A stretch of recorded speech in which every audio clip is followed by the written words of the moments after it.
Oi, gente, tudo bom? Eu espero que sim. Hoje o vídeo vai ser um pouquinho mais tranquilo, porque vai ser um desenha enquanto eu respondo as perguntas de vocês. Eu vou estar desenhando aqui no tradicional, usando um dos meus bloquinhos aqui que eu fiz.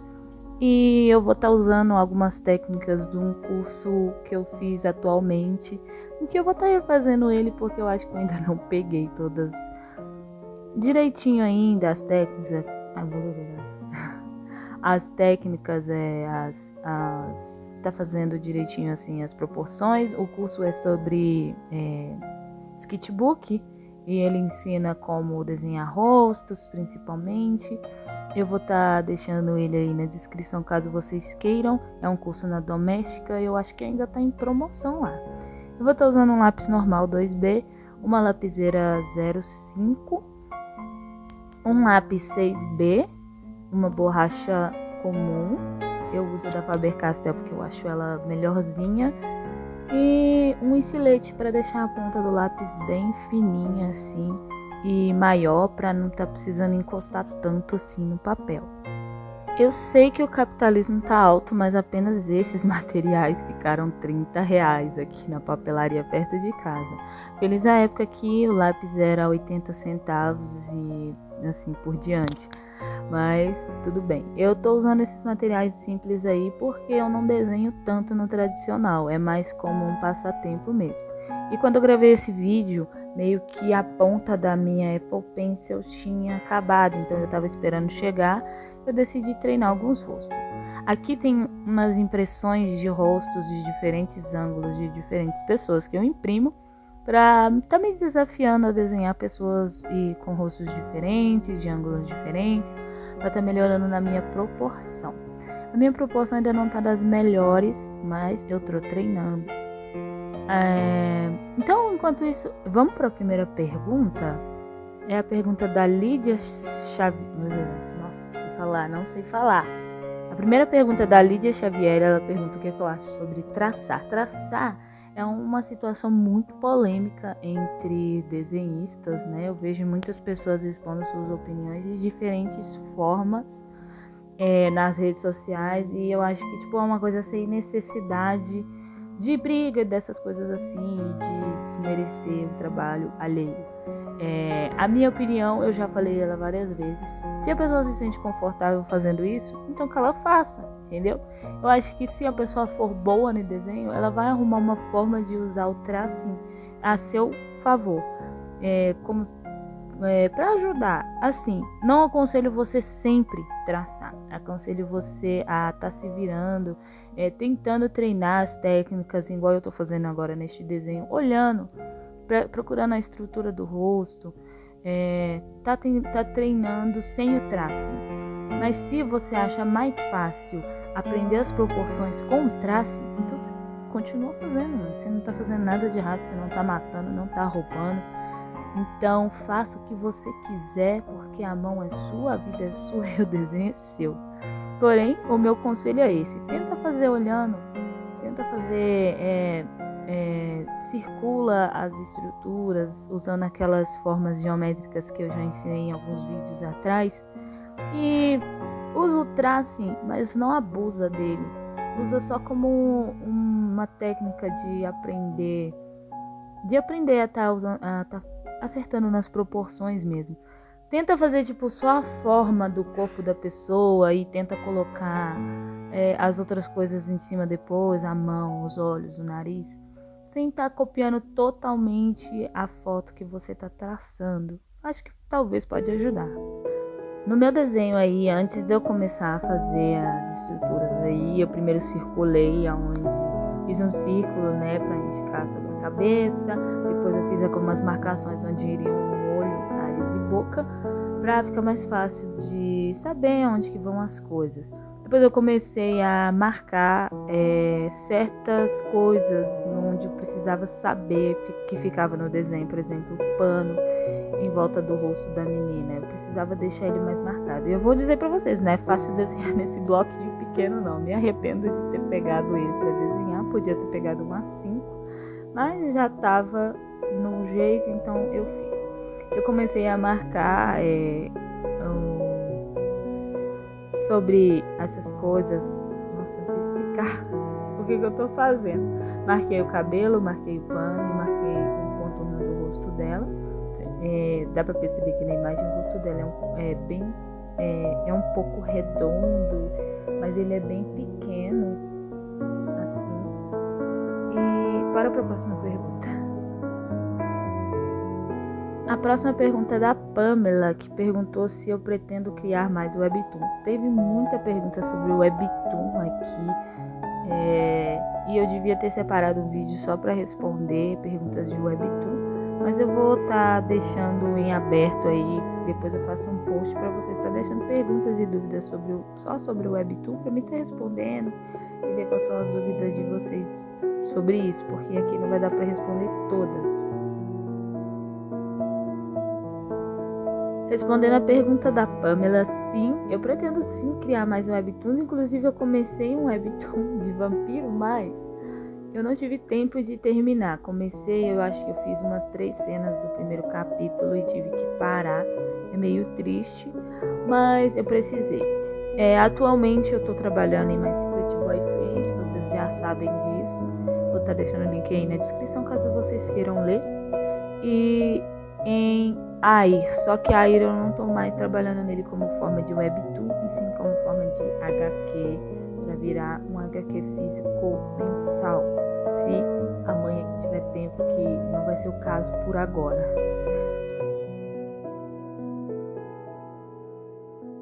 Já vi. Qual a parte mais chata de desenhar no tradicional? Olha, honestamente, eu não acho que tenha parte chata desenhar no tradicional pra mim. Eu acho que é tudo uma questão de terapia mesmo. Quando você quiser se acalmar os seus nervos, que eu acho que desenhar no digital tem lá as suas vantagens. Por exemplo, se você fizer um traço errado, você pode estar apertando na setinha aqui e aquela setinha vai desfazer aquele traço errado. Só que isso não existe no tradicional.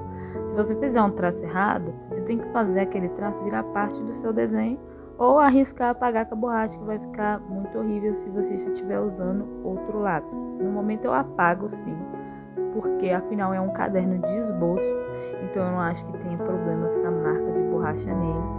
E até porque eu ainda estou usando a lapiseira, então o traço dela não é muito forte, então não tem muito problema ficar apagando. Mas depois que eu uso o lápis 6B, meio que já é meio impossível apagar, porque ele mancha a folha. Vocês podem ver ali que eu estou fazendo ali do lado o formato do olho dela para mim estar gravando o que eu vou fazer, porque a ideia de pegar esses diversos rostos de pessoas diferentes é justamente estar me desafiando a fazer uma coisa que eu não estou acostumada a fazer. Já que no desenho tradicional eu não treino muito do meu estilo, se bem que eu coloquei um pouquinho do meu estilo sim. Deixei os olhos maiores, o nariz se parece muito com o meu estilo. Mas é isso aí, bora para a próxima pergunta. A pergunta é: como você aprendeu a desenhar da Oni? É meio que eu me virei, entendeu? Eu acho que eu faço isso em tudo na minha vida. Tem pessoas que não conseguem, tem pessoas que não tentam, e tem pessoas que simplesmente se viram igual eu mesmo. Eu já expliquei que eu não fiz nenhum curso, não fiz durante a minha vida nenhum curso. Eu peguei para fazer curso na Doméstica esse ano, e mesmo assim meus cursos estão pela metade, porque eu sou ociosa. Mentira, eu não sou ociosa. Eu simplesmente não termino as coisas que eu começo, entendeu? Acho que é um dos meus defeitos, sabe? Esse, inclusive, do skit, eu terminei na semana que eu fiz esse vídeo. Por quê? Porque eu tava sem nada pra fazer, já que eu não tava podendo desenhar no iPad. Então eu falei, eu vou terminar ele e vou gravar um vídeo desenhando, usando as técnicas que eu aprendi nele. Mas eu aprendi assim, treinando, entendeu? Por exemplo, se eu queria desenhar um olho e eu não sabia desenhar esse olho, eu ia procurar as imagens desse olho, procurava vídeos que ensinavam a fazer esse olho, e se não tivesse, eu ia tentando até o olho chegar perto do que eu queria. Então foi assim que eu aprendi a maioria das coisas que eu sei fazer hoje. Foi me virando nos 30 mesmo. Mais uma pergunta da Lívia Xavier, que também me fizeram essa pergunta no Instagram, que foi o que me motivou, inspirou a criar Webtoon. Vamos falar de Ai, porque foi com Ai que tudo começou. E eu sempre gostei muito desses desenhos de quadrinhos. Sempre gostei. Desde pequena eu lia muito Turma da Mônica Jovem. Ó, que quando eu era pequena não tinha Turma da Mônica Jovem ainda. E uma velha. Desde pequena eu lia muitas revistinhas da Turma da Mônica, naquelas normais mesmo. E eu ficava doida pra fazer aquilo, entendeu? Eu pegava o meu caderno de escola e fazia umas HQ atrás deles. Criava história, inclusive a primeira história que eu criei em HQ foi uma história sobre guerra. É a mente da criança, meu Deus. Mas eu criei essa história porque eu também jogava muito videogame com meu irmão. E aí a gente tava jogando um jogo, acho que chamava Just Cause, que o cara, sei lá, viajava no... enfim, informações desnecessárias. Ninguém te perguntou que você jogava. Mas, então eu sempre... Foi muito... como é que chama a palavra? Quando a pessoa, ela tá sempre fazendo uma coisa diferente, sempre que gosta de várias... eu não sei falar. Não sei, esquece. Mas eu sempre fui de gostar de coisas diferentes. Eu sempre gostei da cultura asiática, sempre gostei de videogame, sempre gostei de desenho animado, né? Todo mundo gosta de desenho animado, pelo amor de Deus, quem não gosta de desenho animado? Sempre gostei de anime. Gosto um pouco de dorama, não é aquela coisa que se fala, nossa, como ela gosta de dorama. Mas tudo isso foi me inspirando a fazer essas coisas. Então, sempre gostei de revista em quadrinho, inclusive quando eu tinha a oportunidade de pegar livro na biblioteca da minha escola, eu pegava livro em quadrinho. A bibliotecária me encarava e perguntava se eu tinha certeza, mas eu tinha certeza sim. Enfim, é uma história muito longa, né? Tipo, sobre o que me inspirou, me motivou a criar o Webtoon. Mas foram essas bases de inspirações que sempre me motivaram, entendeu? E quando eu me vi apta para fazer aquilo, quando eu tive a oportunidade de fazer, então eu pensei, eu vou fazer. Eu vou fazer não só pelas pessoas, mas por aquilo que eu trouxe comigo desde a minha infância. E aí surgiu a história de Ai. Eu também li muitas coisas, assisti várias coisas também para me inspirar e saber como exatamente retratar uma pessoa como a protagonista, né? Porque afinal não é fácil você retratar uma coisa que você não viveu, principalmente quando isso se trata de uma doença ou alguma deficiência física, que você tem que tomar bastante cuidado para não ofender quem realmente tem aquilo. Então são coisas que vai te motivando. Enfim, que resposta grande, meu Deus. Eu sei que é bastante importante esse processo de motivação e tudo começou onde eu comecei a falar lá. Foi desde criança mesmo que eu tinha vontade de entrar para esse mundo. A próxima pergunta é da Keila e ela perguntou se eu já estudei teoria das cores. E não, eu nunca estudei essas coisas mais teóricas da arte. Inclusive, quando tinha aulas de artes, né, no terceiro ano, né, do ensino médio, eu achava uma porcaria porque era apenas aula teórica e eu não entendia nada do que a professora... Não que eu não entendia, mas aquilo me deixava tipo, meu Deus, mas arte não é só teoria. Isso, era só teoria. É só teoria que eles passam pra você. Entendeu? E eu querendo praticar e a mulher só dava aula teórica. Mas assim, não que não seja importante a teoria da arte, entendeu? Inclusive a teoria abrange muitas formas de artes, como cinema, teatro, música, dança, que tudo isso é arte. Mas não falava muito sobre a minha arte em si, né? Que era desenho, quase não fala na teoria. Fala pouquíssimo, mas fala mais sobre quadro, pintura, essas coisas renascentistas mesmo. Que não fala muito sobre arte contemporânea no papel ou no digital. Talvez agora fale, né? Faz um tempinho que eu já estudei, vocês devem saber, eu sou muito nova. Mas enfim,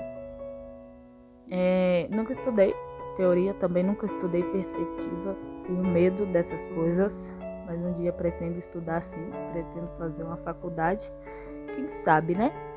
Eu acho que vai me ajudar a melhorar, não descarto que seja algo importante e eu vou estar tentando sim, tá estudando isso, mas nunca estudei não. Sempre que eu vou desenhar, eu só simplesmente escolho uma paleta ou eu vou pintando nas cores que eu acho que combinam. E é isso aí. Eu tenho uma noção basiquinha sobre combinação de cores, essas coisas assim, por causa da costura, né? Que minha mãe é costureira, então às vezes a gente faz roupa, às vezes eu ajudo ela, às vezes não. Então a gente vai pegando essas noções de picadinho aqui, picado ali. Mas é isso aí. Nada muito teórico, não. A pergunta da Bublitia é como fazer para não desanimar, estressar no meio do processo. Eu não sei de qual processo você se refere, se é o processo geral de aprendizado de arte ou se é no processo do desenho, mas vai da forma que teu coração mandar. Se for no processo do desenho, se você estressar ou desanimar, simplesmente pare, vai beber uma água, tomar um ar, contar pássaro no meio da rua, e aí depois você volta, vê se você vai querer continuar aquele desenho. Eu sugiro muito que continue, que geralmente são um dos melhores desenhos que você vai fazer. São os desenhos que você teve dificuldade para fazer no começo, ele vai ficar ótimo.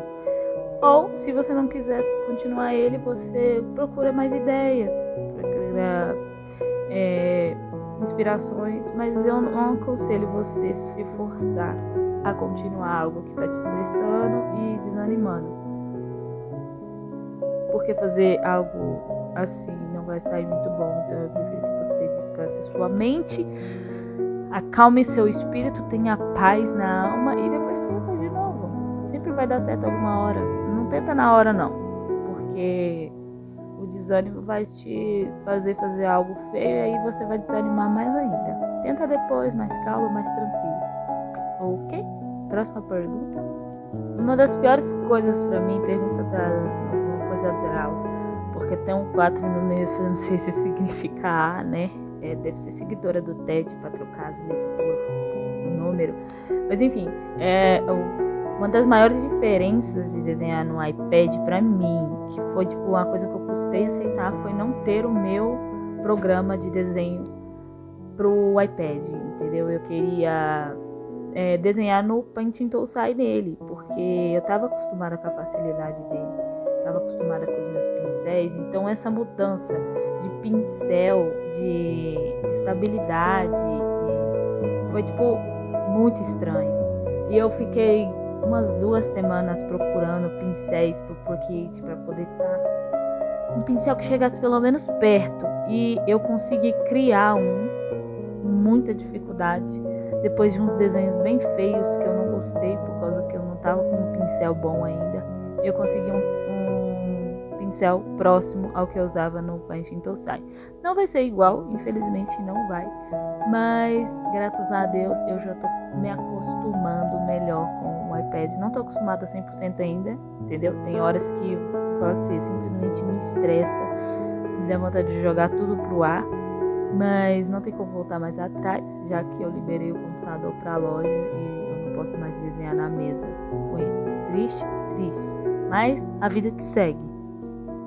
A Sabrina Neves me perguntou como que fiz pra achar o meu estilo. Meu estilo ele tá em constante mudança, não sei se vocês reparam isso lá na minha conta do Instagram, que eu tô sempre diferenciando alguma coisa, mudando alguma coisa, o jeito de colorir, o jeito de desenhar, mas eu nunca perco a característica, porque tem características que eu escolho manter. Gente, tem um cachorro andando em cima do meu telhado que só a graça de Deus Pai. O que eu tava falando? Eu esqueci.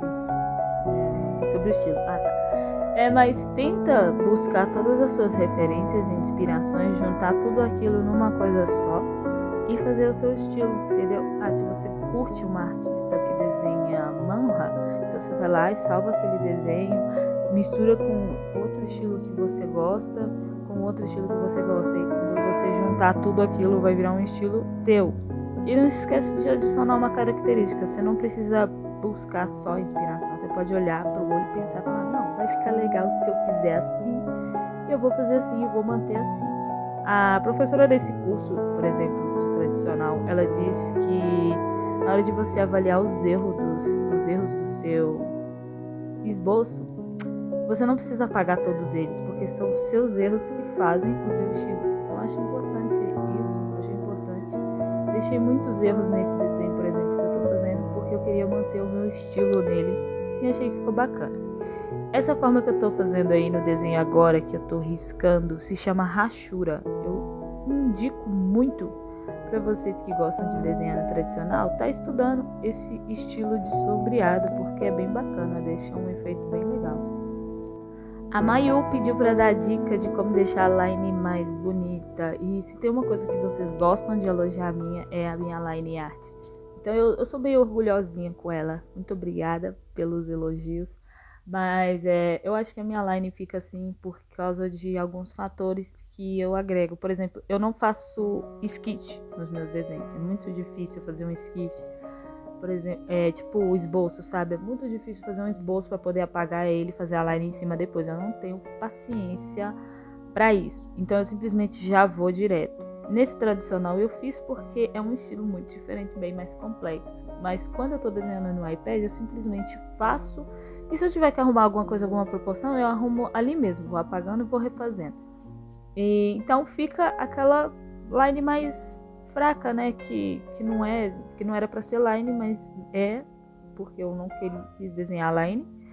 E também eu acho que depende muito da estabilidade que você tá usando. Se você usa o Paint, o Ibis Paint, tem como aumentar a estabilidade do seu pincel e deixar ele mais macio. Eu sempre uso um pincel mais macio, mas eu não uso um pincel desmanchando. Então eu acho que tipo tudo isso, todos esses fatores mandam. A estabilidade, pincel que você tá usando, não uso pincel duro, como eu falei, eu gosto de pincéis mais macios, mas também não tão tipo estilo aerógrafo. E vocês podem ver ali que meu desenho já tá tomando forma e tá ficando bacana, do jeito que eu gosto. Mas é isso aí. Dicas pra line que eu tenho é essa: escolher o pincel certo, usar a estabilidade que fica confortável para você. E eu não usar esboço, mas eu acho que se você tá aprendendo é bastante necessário você usar. Mas eu desenho assim mesmo. Pergunta do Insta Studio: dá pra viver de ilustração de Webtoon?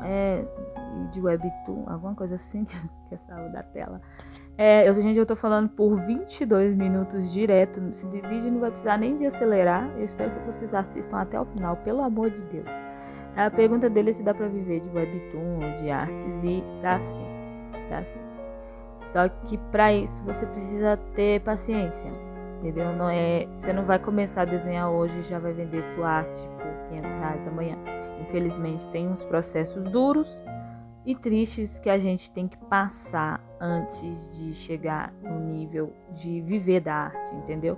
Mas é importante você não desistir, porque viver de arte é bom, porque eu vivo de arte. Então, não é tipo, eu vivo agora, entendeu? Eu consegui isso com os Webtoons, inclusive. Mas não é também... Eu também fiquei 2 anos com AI no Webtoon e não tive nenhum retorno. E não é do Webtoon que eu recebo não, tá? Antes que vocês falem. Vocês têm que pensar que vocês vão estar investindo numa coisa que vocês gostam, que pode trazer um retorno. Sim, pode. Só que o Webtoon exige de você uma meta. Então você tem que exigir de você essa meta. Você tem que falar: eu tenho que fazer algo bom para atrair a atenção das pessoas, mas algo que me deixe confortável ao mesmo tempo. Porque senão você não vai conseguir produzir uma coisa só pelo dinheiro. Não vai. Eu falo por experiência própria. Você não vai conseguir produzir uma coisa só pelo dinheiro. Principalmente se tratando de arte, que não é para ser algo sufocante, é para ser um trabalho bom, para te distrair, te deixar feliz ao mesmo tempo que você trabalha com aquilo, entendeu? Então dá sim para viver de arte, mas tem paciência, você precisa investir o seu tempo nisso e esperar.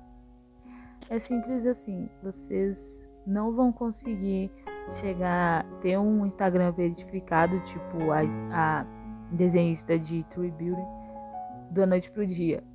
True Beauty é mais antigo do que vocês imaginam. E quem conhece o Webtoon desde antes sabe que Tribute tá lá tem muito tempo e ela ganhou o reconhecimento dela não faz muito, tem mais de 2 anos. Merecido, porque é um Webtoon muito incrível e ela é uma desenhista muito incrível.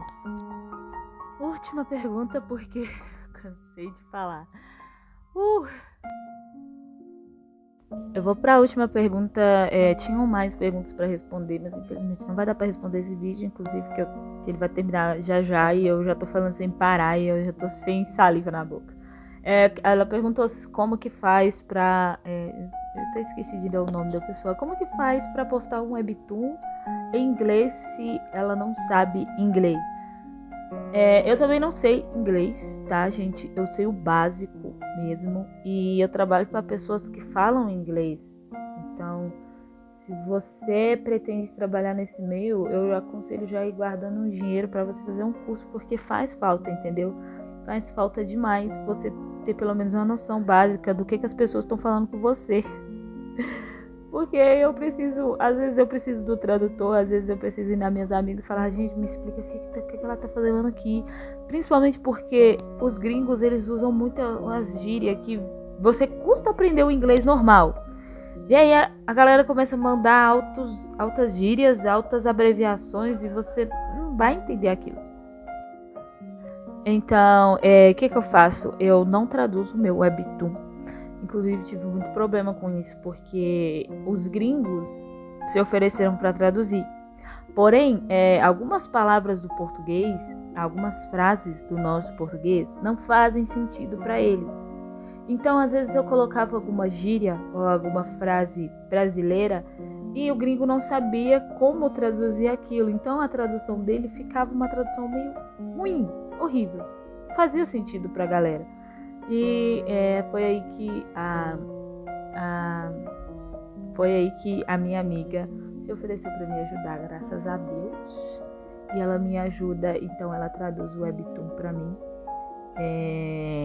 pro inglês. E a galera a galera gringa gostou muito da tradução dela, graças a Deus de novo.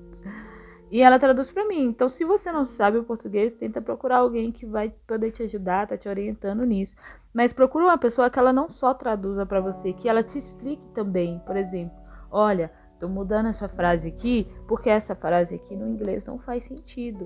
Para eles não vai fazer. Vou mudar para essa, vai significar isso. Então, você vai estar ciente do que a pessoa vai estar fazendo no seu Webtoon, entendeu?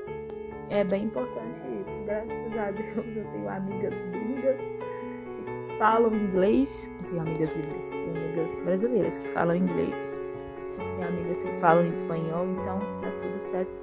Então eu acredito que para ter um Webtoon você tem que ter muita preparação. Eu não tive isso, também não tive quem me falar, então eu tive que ir aprendendo tudo com as minhas experiências mesmo.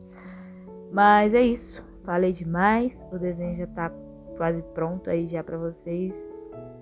Eu espero que vocês tenham gostado do vídeo. Já compartilha aí, me fala o que vocês acham sobre a resposta das perguntas. Se quiserem deixar mais perguntas aí pra gente estar respondendo num outro vídeo, eu vou estar aceitando. É isso aí. Até o próximo e tchau.